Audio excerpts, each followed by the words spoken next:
ایک دن عمر بن خطاب رضی اللہ تعالی عنہ اللہ کے رسول صلی اللہ علیہ وسلم کے گھر میں تشریف لائے. کہا کہ یا رسول اللہ، اے اللہ کے رسول صلی اللہ علیہ وسلم، اللہ سے کیوں نہیں آپ دعا کرتے ہیں کہ وہ آپ کی امت کے اوپر فراوانی کر دیں. جو پرشین امپائر ہے، جو رومن امپائر ہے، وہ تو اللہ کی عبادت نہیں کرتے، لیکن ان کے اوپر تو مال و دولت کے جو ہے خزانے کھلے ہیں. تو آپ کیوں نہیں اللہ تعالیٰ سے دعا کرتے؟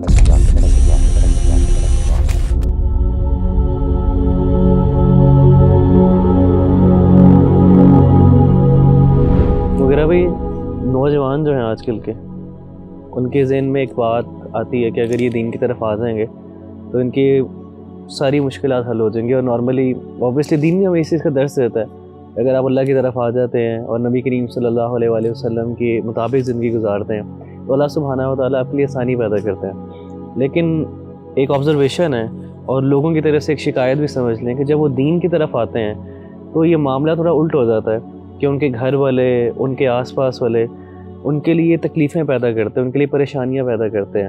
تو سوال یہ ہے کہ واقعی یہ مشکلات ہیں یا آسانی ہیں، اور اس مشکلات میں سے کیسے صبر کیا جائے، اور کیسے جو ہے وہ انسان جو ہے اپنے آپ کو مطمئن کرے کہ یہ اللہ سبحانہ و تعالیٰ کی طرف سے ایک آزمائش ہے یا مشکل ہے. دیکھیے ربی بھائی، دین کی طرف آنے کا مطلب اگر یہ ہو کہ دنیا کی زندگی آسان ہو جائے گی میرے لیے، تو اللہ تعالیٰ پھر اپنے مسلمان اور مومن بندوں کے لیے یہ دنیا جنت بنا دیتے. اس کائنات میں اگر کوئی ذات ایسی ہے جو ڈیزرو کرتی ہے واقعی کہ اس پر ایک بھی مشکل نہ آئے، تو وہ ہمارے نبی صلی اللہ علیہ وآلہ وسلم کی ذات ہے. کیونکہ آپ صلی اللہ علیہ وسلم نے جو اس امت کے لیے قربانیاں دیں، آپ صلی اللہ علیہ وسلم کا جو اللہ سے تعلق ہے وہ کسی اور کا نہیں. لیکن آپ دیکھیں کہ نبی صلی اللہ علیہ وآلہ وسلم نے جب اسلام کی دعوت کا آغاز کیا تو کیسے مشکلات کے انبار آپ کے اوپر لگ گئے. یعنی کوئی سال ایسا نہیں تھا، کوئی میں سمجھتا ہوں دن ایسا نہیں تھا جس میں آپ کے لیے مشکلات، چیلنجز اور پرابلمز نہیں تھیں. ایک دن عمر بن خطاب رضی اللہ تعالی عنہ اللہ کے رسول صلی اللہ علیہ وسلم کے گھر میں تشریف لائے، اور آپ کہتے ہیں کہ میں نے دیکھا گھر کے اندر سوائے 3 چمڑے کی چادروں کے اور کچھ نہیں تھا. سبحان اللہ. 3 لیدر شیٹس تھیں بس، اور کچھ بھی نہیں تھا. اور آپ صلی اللہ علیہ وسلم ٹیک لگائے ہوئے تھے تکیے پر، اور اس کا نشان آپ صلی اللہ علیہ وسلم کے جسم مبارک کے اوپر نظر آ رہا تھا. یعنی تکیہ بھی کوئی کمفرٹیبل نہیں تھا. تو آپ صلی اللہ علیہ وسلم کی اس جب حالت دیکھی حضرت عمر بن خطاب نے، تو آپ اس کیفیت کو برداشت نہ کر سکے اور کہا کہ یا رسول اللہ، اے اللہ کے رسول صلی اللہ علیہ وسلم، ادعو اللہ، اللہ سے کیوں نہیں آپ دعا کرتے ہیں فلیوسع علی امتک، کہ وہ آپ کی امت کے اوپر فراوانی کر دیں. فإن فارس والروم لا يعبدون اللہ، جو پرشین امپائر ہے، جو رومن امپائر ہے، وہ تو اللہ کی عبادت نہیں کرتے. ولیکن قد وسع علیہم، لیکن ان کے اوپر تو مال و دولت کے جو ہے خزانے کھلے ہیں. تو آپ کیوں نہیں اللہ تعالیٰ سے دعا کرتے؟ تو سیدنا عمر بن خطاب رضی اللہ تعالیٰ عنہ کی جب اللہ کے رسول نے یہ بات سنی تو آپ لیٹے ہوئے تھے، آپ اٹھ کے بیٹھ گئے، یعنی اس چیز کی اہمیت دلانے کے لیے. اور آپ نے بڑے حیران ہو کے کہا او فی شک انت یا ابن خطاب، اے ابن خطاب، کیا آپ کو بھی شک ہے؟ یعنی میں آپ سے تو یہ چیز ایکسپیکٹ نہیں کر رہا تھا.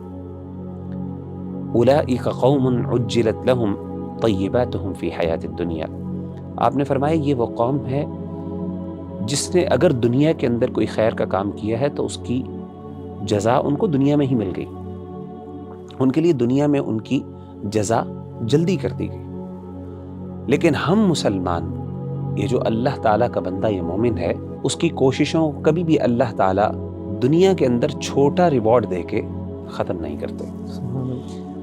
اور یہ چیز نبی صلی اللہ علیہ وسلم کی صرف سچویشن یا کنڈیشن نہیں تھی، بلکہ آپ صلی اللہ علیہ وسلم کے لیے جسمانی طور پہ بھی تکلیف دوسروں کی نسبت زیادہ ہوتی تھی. سیدنا عبداللہ بن مسعود رضی اللہ تعالیٰ عنہ فرماتے ہیں، ذکر کرتے ہیں کہ جب اللہ کے رسول صلی اللہ علیہ وسلم اپنی آخری بیماری میں تھے اور آپ دنیا سے رخصت ہوئے، تو آپ کہتے ہیں کہ میں آپ صلی اللہ علیہ وسلم کے پاس گیا آپ کی عیادت کرنے کے لیے، تو میں نے آپ کی تکلیف کو دیکھا، مجھے بڑی تکلیف ہوئی اس کی، اور مجھ سے رہا نہیں گیا، اور میں نے کہا کہ یا رسول اللہ انک لتوعک وعکا شدیدا، کہ اللہ کے رسول صلی اللہ علیہ وسلم آپ کو تو اتنا سخت بخار ہے، مطلب میں نے کبھی اتنا سخت بخار دیکھا نہیں۔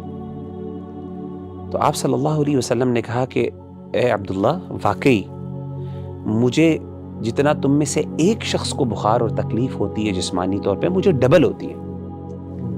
اور آپ نے پوچھا عبداللہ تمہیں پتہ ہے کہ کیوں ایسا ہے؟ تو عبداللہ بن مسعود نے کہا کہ اللہ کے رسول صلی اللہ علیہ وسلم شاید اس لیے کیونکہ اس تکلیف کی وجہ سے اللہ تعالیٰ آپ کا اجر اور ثواب بھی دوبالا کر دیں گے۔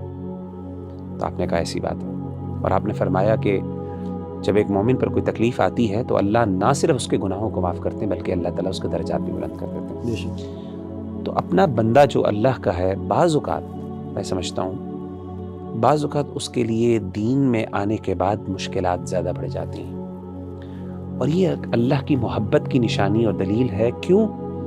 ایز لانگ ایز وہ دین پہ قائم رہے۔ ہاں، اگر وہ دین سے دور ہو جاتا ہے تو پھر ممکن ہے کہ وہ اللہ کی طرف سے سزا بھی ہو، لیکن اگر وہ دین پہ قائم ہے، اپنے رب کو راضی کرنے کی جستجو اور کوشش کر رہا ہے، اور اس کے لیے مشکلات پیدا ہو رہی ہیں، یہ تو انبیاء کی سنت ہے، یہی تو انبیاء کا کام تھا۔ قرآن مجید میں اللہ تعالیٰ کیا کہتے ہیں؟ وَتَوَاصَوْا بِالْحَقِّ وَتَوَاصَوْا بِالصَّبْرِ۔ جب آپ حق پہ چلیں گے، اس کی تلقین کریں گے، تو اس کے ساتھ صبر تو کرنا پڑے گا۔ تو میں سمجھتا ہوں کہ یہ اللہ تعالیٰ کی طرف سے حکمت ہے، اور کئی دفعہ یہ اللہ کی طرف سے انعام ہوتا ہے۔ انسان کو چاہیے کہ وہ اس پہ صبر کرے، جب وہ صبر کرے گا تو اس کے لیے خیر ہی خیر ہوگی۔ اللہ تعالیٰ ہم سب کو عمل کرنے کی توفیق عطا فرمائے۔